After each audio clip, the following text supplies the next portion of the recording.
Comisar, and this is the debut spotlight. Welcome to the show.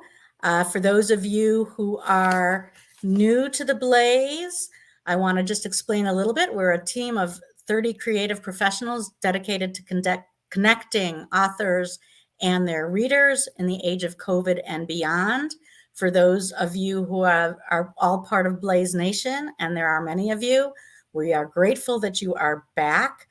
As you know, we're on Twitter, Facebook, Instagram, and live on YouTube. And we have a great website, www.amightyblaze.com, where you can sign up for our newsletter, where you will find out who's on the schedule and learn all about our authors. And today's author is somebody you definitely want to learn about. I'm thrilled to welcome Amy Pease, who is the author of the debut novel, Northwoods. Hi, Amy. Thanks for having me. Welcome to the show. Northwoods has come racing out of the gate. It was published Tuesday, and the reviews have been superlative. And I'm just going to share a little bit of that and share a little bit about Amy, and then we'll get right into the questions. Viewers, if you have questions, please post them in the YouTube chat, and we will get to some of them toward the end of the show. So, William Kent Krueger called Northwoods a brilliantly told story. It's a compelling and heartbreaking debut. The novel also received a starred review from Publishers Weekly, and which was impressed by the sharp dialogue and well-rounded characters. Then Kirkus weighed in and said it's a powerful depiction of the repercussions of substance abuse in the rural Midwest. And finally, and this one I find hugely impressive, the Book of the Month Club picked Northwoods as one of its January selections. And the reviewer said, it's only January, but I suspect it will prove to be one of the best crime fiction novels reads of the year. And it's only January 11th. So clearly this is a book everyone wants to read. And we'll talk to Amy about all of it. Amy, you'll be interested to know, works as a nurse practitioner and is a nationally recognized HIV specialist. She went to school at the University of Wisconsin and the Madison Writers Studio, and currently lives in Wisconsin with a husband and her 2 children. So welcome, Amy, to the show, and let's dive right in. Thank you. I'm looking forward to it. So how's this week been? Debut novel, big reviews, what's it been like? Well, so debut was on Tuesday and we got 10 inches of snow. Excellent. So all of the events were canceled. And I am trying to see the silver lining there, and I think everything's going to be fine. But it's been so amazing. I did manage to get an author event in on Monday night before the snow came, with Hannah Morrissey and Annalise Ryan. And that was very, very exciting and fun. So it's very surreal. I'm sure this is very different from your life as a nurse practitioner. Oh my gosh. Yes. A much more public approach. So can you give our viewers just a nutshell description of what the book is about? Sure. So Northwoods is set in the modern day in the northern part of Wisconsin in a resort town called Shaky Lake. And it follows the story of a small town sheriff's deputy named Eli North. Eli is a former soldier. He's going through a really tough time mentally, health-wise. And in the midst of this, in the course of one night's work, he stumbles across the body of a teenage boy. And it's soon found out that the boy's friend is missing. Soon the FBI gets involved, and what began as a small town murder investigation has developed into a larger conspiracy with very far-reaching implications. It certainly does. And one of the wonderful things about this book is the degree to which we really come to understand all of the characters in the book. We meet the parents of the deceased boy, of the missing girl, and we spend a lot of time with a very small sheriff's department that's got its own set of characters. Eli North, aptly named as a boy from the Northwoods, is a very troubled man with a big heart, but he's going through a whole lot of stuff. Um, Post traumatic stress syndrome, uh, alcoholism, an impending divorce, it seems. And to top it off, he works for his mother. So can you talk a little bit about this character and how he was formed, and I know what the inspiration was for him? Well, Eli came into my mind just out of the blue. The idea for the story, I was really bored driving to work one day, and I challenged myself to come up with a scene, just whatever popped into my mind first. And it was actually the opening scene of the book. It was a melancholy man floating in a lake at night. And the story just came out from there.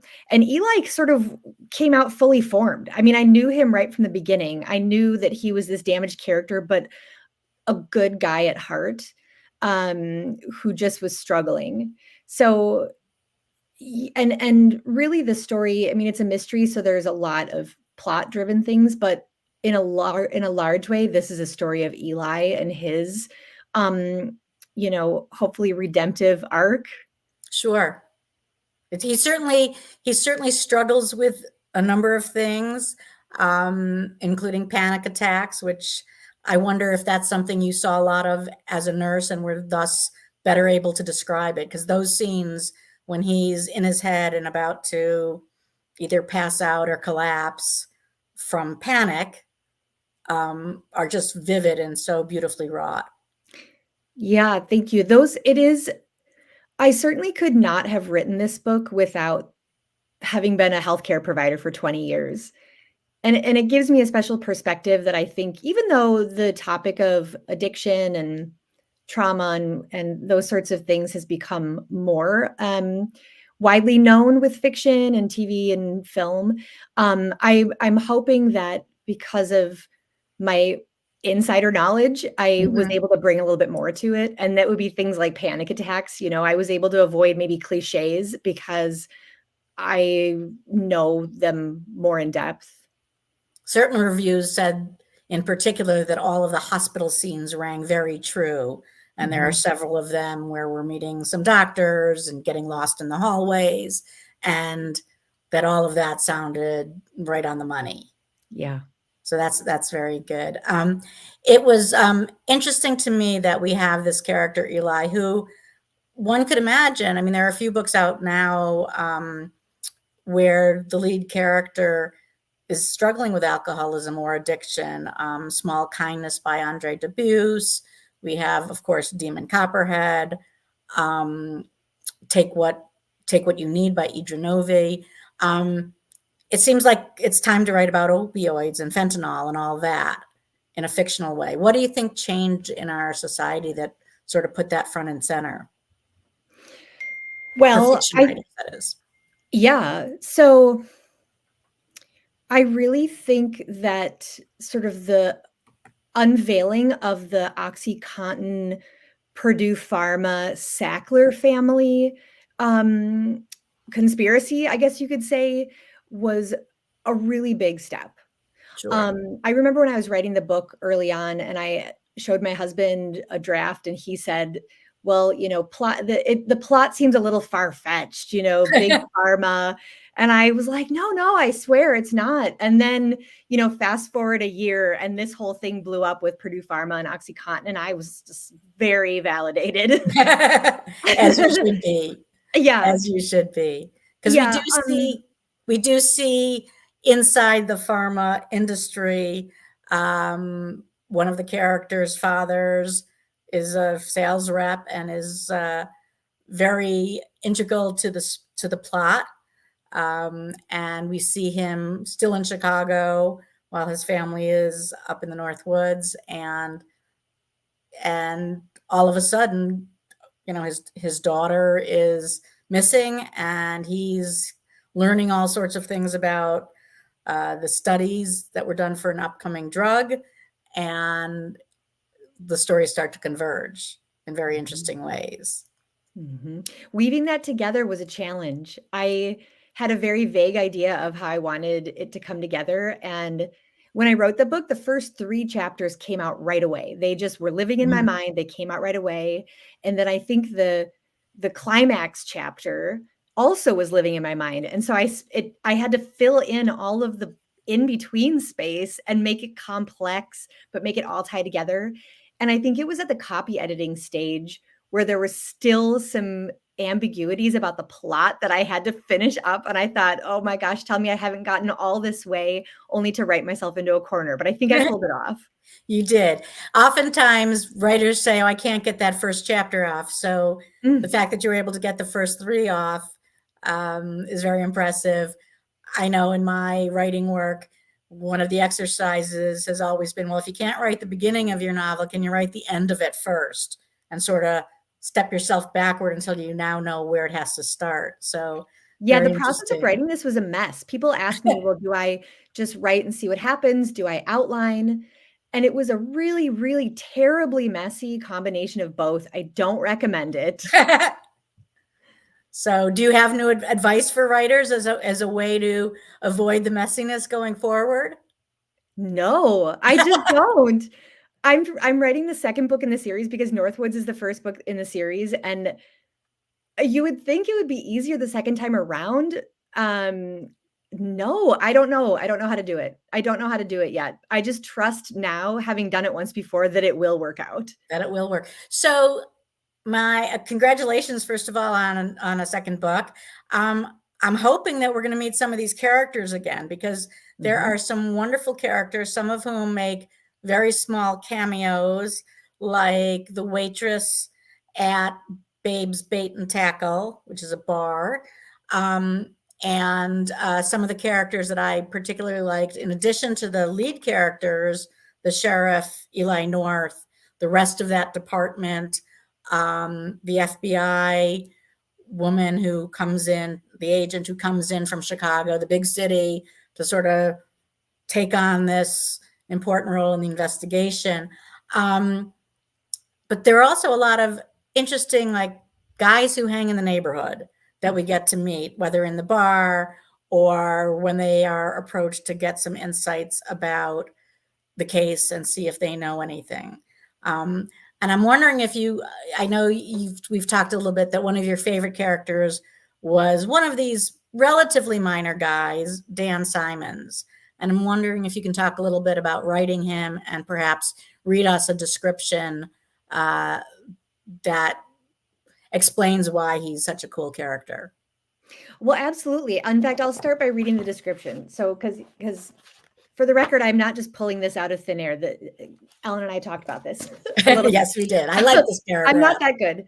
Okay, so Dan is a local guy who is sort of a recluse. He's just this curmudgeon.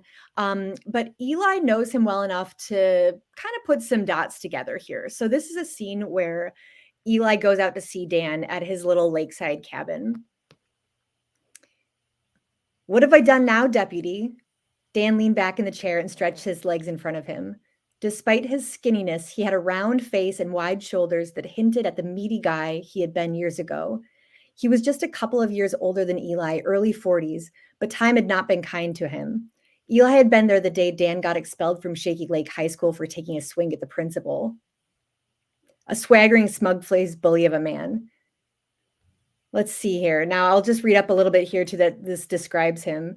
So Dan was skinny and flabby at the same time, with pale, almost translucent skin where a shirt should have been, and dark, leathery arms decorated here and there with faded tattoos.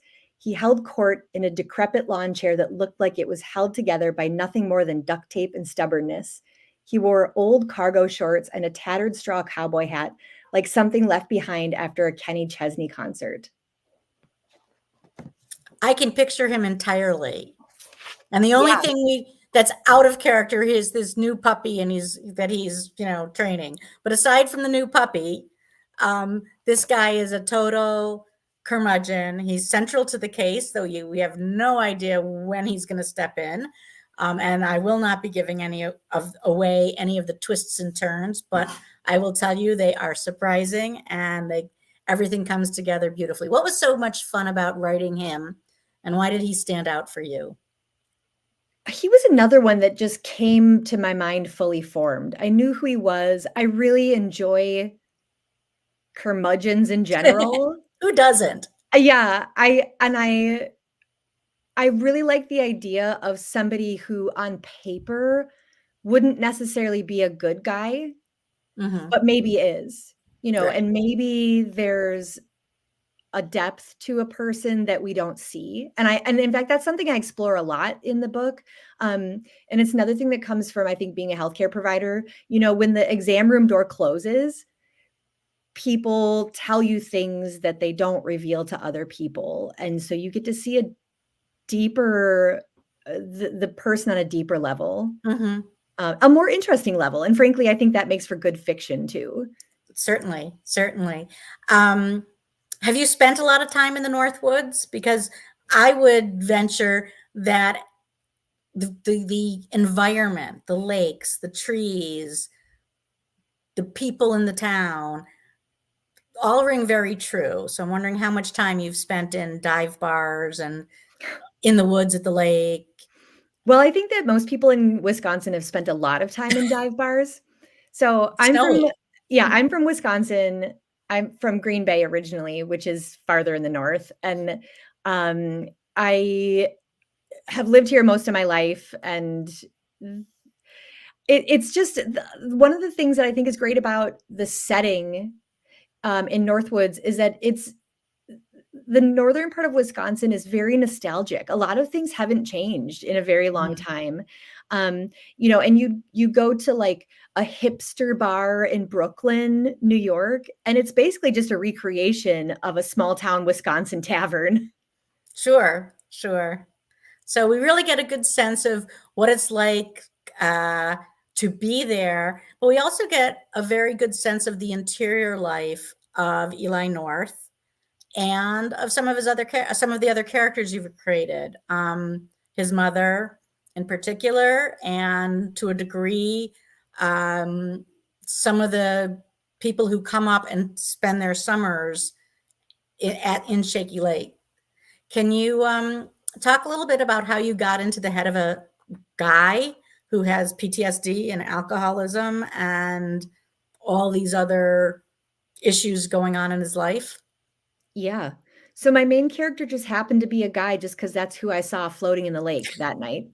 Um, but I mean, initially, Eli is a trope, right? He's the wounded warrior. It's a Sure. very classic trope. Um, but I wanted to dig deeper into that too. And thankfully, I have the perspective of knowing a lot about PTSD and about addiction and mental illness and bringing what I know to make Eli's character a little bit more interesting for readers. Hmm. I mean, he seems authentic. Hmm. There's never a point where, as a reader, I would say, gee, that sounds out of character. That's what I would expect of a guy who's got all of this going on and has now, for reasons a bit beyond his control, returned to the nest and to an environment in which he's getting mothered by a whole lot of people. Yes. I started to make a list of all of the women who mother him, but you also have this whole town of people who are constantly checking in. Um, Yeah. In fact, the FBI agent teases him at one point. She's like, why is everybody babying you? Do you have cancer or something? And he's just like, what are you talking about? No. But that's, a moment later, the bartender comes over and gives him a hug. And the waiter comes over and says, how you doing, man? You hanging in there? So he's got all of this support behind him, which was one of the things I wanted to, have as a takeaway of the book. Um, for someone struggling with the issues that Eli is struggling with, like addiction and mental mhm, health, sometimes you can have all of the support in the world and all of the love and caring in the world, because Eli certainly has that in the town, in his family. And it just, even then, isn't enough, and that's when things like professional help come into play. and he's very resistant to that throughout the book. even when he goes to the morgue and is hanging out with the pathologist who sort of steps back from her role as pathologist and says, "You know, I'm a doctor and you could talk to me." Yeah. And he's having none of it. No, it's hard. It's hard for everybody, I think, who would find themselves in a situation of needing help to ask for it and to accept it when people offer. And Eli's not looking for anyone's pity. No. He's used to being the hero. He's used to being the strong, capable father, investigator, husband, and that's all been wiped away by his experiences in the war and by what Mhm. he's going through. And it's not easy for the best of us to ask for help, and Eli is definitely no exception. Well, as a healthcare provider, do you have any guidance for people who have friends or relatives or acquaintances who are struggling as to what's the best way to be supportive and help somebody get where they need to in terms of professional help? I that is a hard thing to do, and I think the first thing is recognizing, well, really the symptoms of mental health issues, and that can be tough to do, but just talking, I think in general, just us as a community and just people in general talking more about mental health really normalizes it Sure.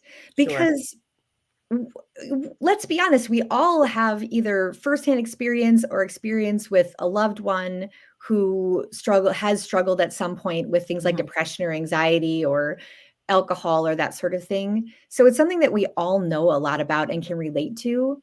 So step one, I think, is just to talk about it more, which is actually one of the things I wanted to do in this book, is not shy away from mental illness specifically. And there's Mhm. some books that have come out recently or fairly recently that do that I just really applaud. Like Normal People by Sally Rooney Sure. talks, I mean, almost exclusively about mental health issues and in a way that's engaging though and relatable.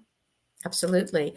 Um, so let's take a little shift in the conversation. I'd really love to um, talk about your career, your transition, and where you are professionally in terms of moving from being, as you say, a nurse practitioner for 20 plus years and now being a debut novelist in the spotlight, not just our spotlight, but who's getting a lot of positive reviews. And I expect we'll get many more as more readers know about this book. Well, I first started wanting to be a writer when I was probably about 9 years old. And my great grandpa gave me his first edition 1908 copy of Anne of Green Gables, Wow. which is still my favorite book. And I read it, and if anyone's read Anne of Green Gables, Anne becomes an author eventually. And at about that same time, I won some sort of essay competition in like second grade. Lord even knows what kind of essay a second grader writes. Your But my mother probably has teacher, it. yeah, but and my teacher at the time told me that I was a good writer. And when you're that age, you just assume that they're right. It's a grown up, they must know what they're talking about. So from then on, I just sort of saw myself as a writer, but I didn't really write anything for about 20 years after that. Um, but it was still always there in my mind as something I wanted to do. And, when I was in college, I decided that even though English and writing was probably my first love, I went the practical route, and you don't get much more practical than nursing, No. and I'm really glad that I did. Um, and, fast forward to now, 20 years after that, 20 plus years after that, sometimes I wonder, should I have gone the other direction? Should I have done what I liked first? But like I said earlier, there's no way I could have written this book without all the Mhm. experience I have. I mean, what would I have written about? I don't know.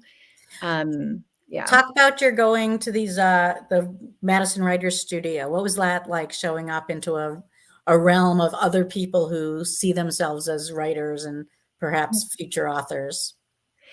Um, I attended just a very small workshop on revising your first draft, and it was run by Michelle Wilgen, who's an incredible author here in town. Mhm. Um, and it was, I think, maybe 6 of us, and it's a lot of work um, to critique other people's writing. But it was work that made my writing better, and just it felt like such a treat to get to spend time sitting with other writers and talk about writing, because most people don't wanna talk about that kind of stuff with me. My husband Writers certainly do. doesn't. Writers love talking about writing. In fact, we Yes. often love talking about it more than doing it. It's a Which lot easier to talk about it than do it, for sure. absolutely. Absolutely. Were there talking about things that are hard, were there certain characters in your book that were particularly hard to write? I mean, you spoke a little bit about the difficulty of connecting the beginning to the end, but were there characters that you struggled with? Um, the only one I really struggled with a lot was the stepfather of the boy who is murdered. Mhm. And he's a surgeon, and just really couldn't pin down what role I wanted him to play. Um, but otherwise, the character stuff came so much easier than the plot. For me, and now working on this next book, the plot is the challenge for me always. Mhm. And will we be seeing more of the sheriff's department? Are you sticking Mhm. with the genre? Oh, yes. Oh, yes. There are lots more mysteries to solve. Okay. Did you expect to write a crime novel when you were starting out? Or did you know where it was going when you dreamt of when you thought of Eli North floating in the lake? If you had asked me an hour before I made myself do that little mental image exercise, I would have said, "No, I certainly wouldn't be writing a crime novel." Um, I didn't tend to reach for crime novels, although I did watch a lot of that kind of stuff on TV more, but this story was just living in my brain as like a Netflix series, apparently, for a long time. So it came out and it demanded to be written, and I was not gonna argue with that. Well, that's good. You had something channeling through you. Mhm. Um, what kinds of books do you read? If you're If I am reading a book purely for enjoyment, I reach for, like, bodice rippers, like historical genre romance. okay. I love that. But I read a smattering of everything. I mean, I'm looking at the stacks of books. I have stacks of books everywhere. I don't know if you can see in the background, Yes, like, there just you go. tons. So I read a little bit of everything. Um I should read more nonfiction. I don't read a ton of nonfiction, but otherwise it's all on the table. Are there other authors who were big influences on you or people in your life that have really influenced you aside from your second grade teacher? I would say that the author that most influenced me when it comes to crime fiction writing was Robert Galbraith, who wrote Mhm. the Cormoran Strike series, and that's a pseudonym for J.K. Rowling, which I'm not a Harry Potter fan only because I don't like magic at all. But those Hard to read Cormoran that without liking magic. Yeah, it's like, don't bother, because 'cause they're really long books too. But the Cormoran Strike series is incredible. And I love the fact that the main characters are as much a part of the books as the mystery itself. That's Mhm, that's what I enjoy, and mhm, honestly, I think that one thing that J.K. Rowling said in an interview about the Cormoran Strike stories was people come for the plot, but they stay for the characters. And I think that's so true, especially in crime fiction, because a given book in a series might, the crime, the investigation itself might not be your favorite cup of tea, but you're going to stick around to spend time with the characters and see what their lives look like. absolutely. There's no question, having read this book intensely and looking at it, that I wanna know more about these people. I wanna know more about Eli North's marriage and whether it's gonna recover or not. I wanna know more about, um, new people who are gonna come to town and stay at the resort. You mentioned earlier, and then we're going to turn to viewers' questions in a minute, but I just want to touch on one thing we talked about in the green room, which was music. And one of the central elements in the first chapter is that the sheriff's department gets a call because there's music playing loudly, which for anyone who's ever spent time at a lake, the noise carries. And if you're there to be peaceful, it can be distressing. And Eli hears, and then the police are called because there's a song being played quite loudly from one of the cabins. And can you just talk about the song and what it entailed to get it into the book? Um, so that song came with that initial flash of imagination, and I don't know why it was Etta James At Last, which is a song that, we've all heard. And that was the song in my imagination that was blasting across the water. And I wanted to include the first 4 lines just because to me it was really important. It added to the ambiance and added to the scene setting. Um, it was a huge pain to get those lines because I had to get the rights. I had to purchase the rights to them. And it was at least 6 months of even just trying to figure out who owned the rights. So I'd email somebody, and then 2 months later, I'd hear back saying, no, you've got to talk to this person. And so finally, I tracked down the right person, and I thought, well, I'm going to do all this, and then they're going to tell me that'll be like $10,000 to do it, and I just won't do it after all. But it ended up being affordable. And my sweet agent was like, I mentioned this, that I wanted to do this to my agent and my editor, and they're just like, okay, good luck. So, and I asked them, is it stupid of me to want to go to this extent to include the lines? And they were so sweet. They're just like, well, it seems to mean a lot to you. So that And it was did a add, nice way of saying, well, it definitely added to the book, and the song, we all know it, and it becomes a part of the plot. And so I'll leave it at that. I don't want to give away anything, but I do want to give our viewers a chance to ask questions, and I hear we have a number of them. So here's Jenna Blum, who's the co-founder of A Mighty Blaze. And if somebody's writing a novel that has police force in it, I'd like to know how you did your research on the police procedural stuff. There's a Facebook group called Cops and Writers, Oh, and it was all the help I needed. I mean, I tried to keep the procedural stuff a little bit vague so that I didn't completely mess it up, but that was a great Facebook group. You go on there, you type your question, and they've got great people to answer it. wow. Who knew? Mm-hmm. I certainly didn't. Next question from Renee. Why did you decide to set the book in the Northwoods? The book set itself in the Northwoods, but like I said, it just popped into my mind. And in fact, the lake that Eli is floating in the beginning is based completely off a lake in Montello, Wisconsin, called Moon Lake. And then I'm from Wisconsin, so it just, why you would keep it easy by keeping it stuff I know so well. Certainly. Other questions we might have? How many books do you expect to have in this series? Oh my gosh.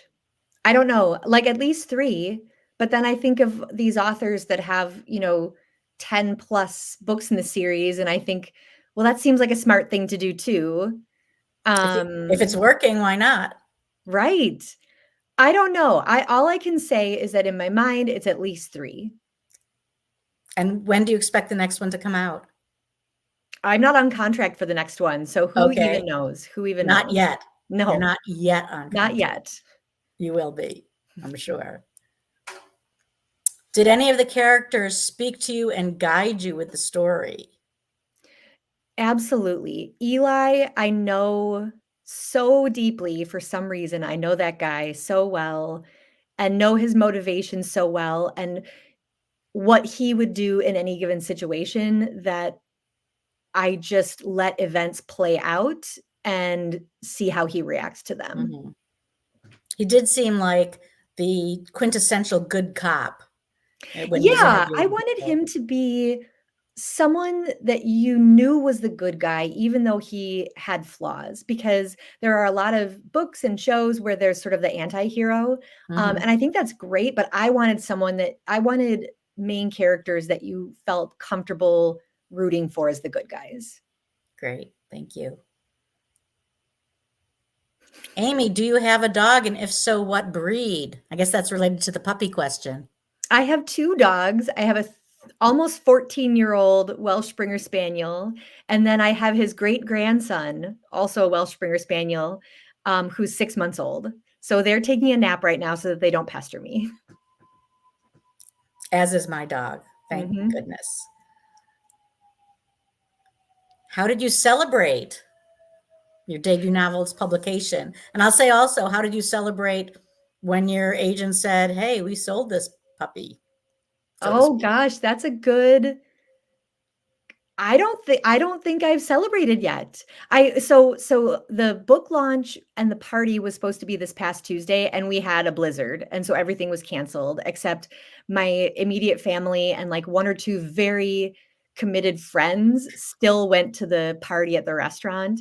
Um, I don't know at what point I'm gonna feel like in a party spirit. I don't know. This is just so odd.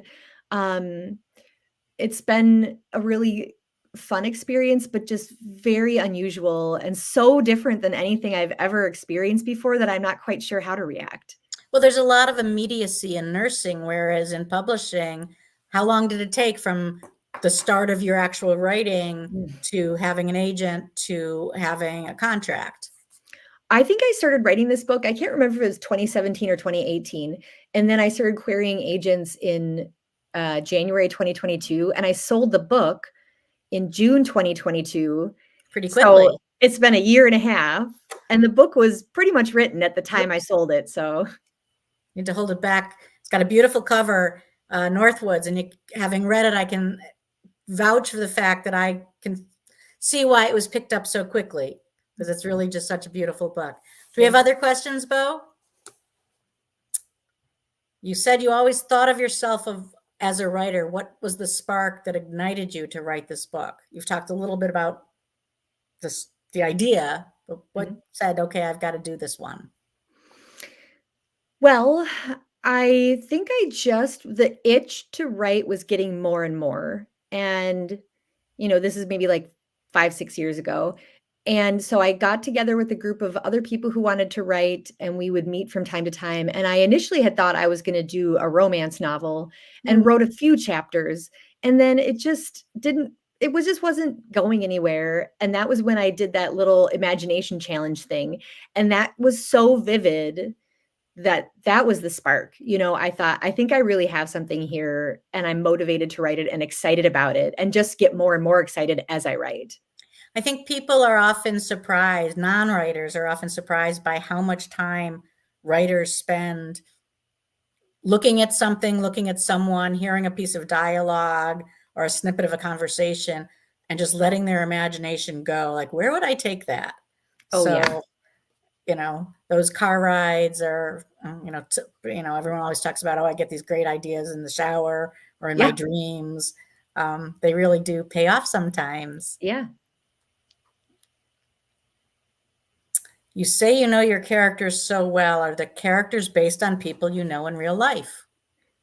They actually are not in any way. Wow. And a lot of people wonder that, and they just aren't. They just came to you. Yeah. But they ring true, which is, Mhm. that they ring true, their voices ring true, um, their environment and how they interact with each other. It's all very genuine. You're in their apartments, you're in the station, you're in their bar, Mhm. and I think it's a real testament to the way in which you think and the way you are creative. Yeah, it was important to me to be realistic, to make the characters and even the setting, we've all got good things and bad things about ourselves. And like the setting, for example, it's all beautiful and idyllic but a town like that in reality would have a cheap liquor store. And a town like that would have a bait shop that also sold booze. These are just the realities and we all have flaws, and I just find that stuff, the little details, to be what makes a character or a story relatable and more interesting. Hmm. Absolutely. Do you plan on doing a book tour? Well, I'm going to Minneapolis on Saturday. So if anyone's interested, I'll be at Once Upon a Crime at 3 o'clock in Minneapolis. It's going to be 9 below, so this is prime book tour weather.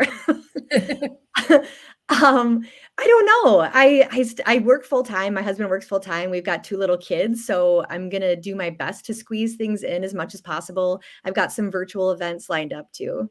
Great. I know from many of my author friends, the Head to South Florida book tour becomes real popular about this time of year. Yeah, I don't think my husband would appreciate that if I just, jaunted off to Florida while he was with the kids up here in Wisconsin. You could bring them and just leave him with them at the hotel or wherever. Yeah, he's a middle school teacher, so he can't ever even take off work, so that's the Oh, other tricky part. yes, it is. So what have you learned about yourself by writing this book? What parts of you emerged? What parts of you became more subdued? I've learned that, compared to being a healthcare provider, I've always had a big an imposter syndrome, with being a healthcare provider. It never felt quite right. So I think, being an author now feels a lot more authentic to my true self, to who I really am. Do you intend to keep working as both? Certainly for a while. Yeah. Yeah, Till it becomes a Netflix series. exactly. There you go. Well, this has been a pleasure, Amy. I encourage everybody, whoops, sorry about that, to pick up Northwoods. It's a beautiful debut. It's come out to rave reviews, deservedly. You will meet memorable characters and picture the place where these characters all live and work and encounter the criminal element. And we look forward, Amy, to seeing how these characters go forward in their lives. I will just remind you that the newsletter for A Mighty Blaze can be found on our website, www.amightyblaze.com. I am thrilled to be back as a host of the Debut Spotlight. We will be running eventually twice a month. I will be focused on literary fiction, historical fiction, and memoir. And I already know I've got a great lineup in the next few months. And Bo Ellis, who many of you have seen as a lit fic host, is also going to focus on debuts additionally. And her area of expertise and interest is speculative fiction. So she's looking at horror and fantasy and dystopian things. So we're sort of running in our own lanes. And she has Elliot Gish, who wrote Gray Dog, as one of her early guests. And you can look for that on April 18th at the same place. As always, you can find our full set of interviews on YouTube. And we really hope you'll follow us on Facebook, Instagram, and Twitter, and share our posts with your friends and let everybody know about the great lit that we are promoting here on A Mighty Blaze. Thank you very much and hope to see you next time.